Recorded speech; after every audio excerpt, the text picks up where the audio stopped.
Here to tell you how to properly connect the computer ECT 400 on an ECT 400, of course, so that these connections don't get confusing here. We're going to have an 8-pin main cable coming out. We have the 2-pin controller for the left side. We have a 4-pin controller for the right side, and then we have a 4-pin connector for our heart rates. We have 4 heart rates, 2 on the handles, 2 on the inside handles. All right, so now coming out of here, you should see this. You should see a 2 female, and then you should see the 4 male, and a 8 male, and a 4 female. Okay, coming out of the mast. That's what's coming out of the mast. If anything other than that's coming out of the mast, push everything back in and just work with these. So we're going to start with connecting our 8-pin, and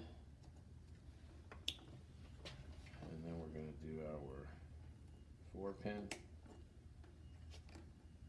then we'll do our other 4-pin heart rate, and we have one left, which is our controller.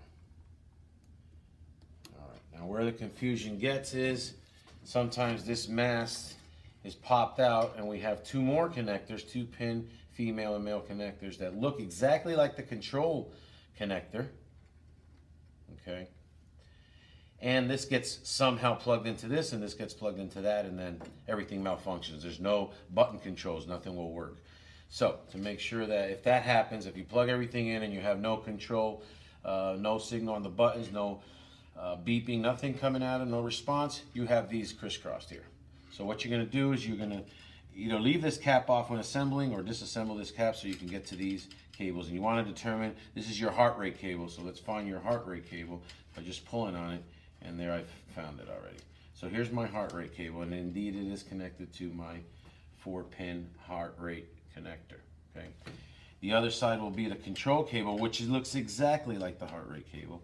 Pull on that, and there it is.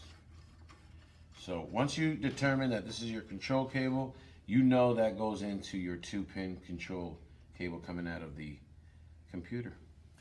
That's it.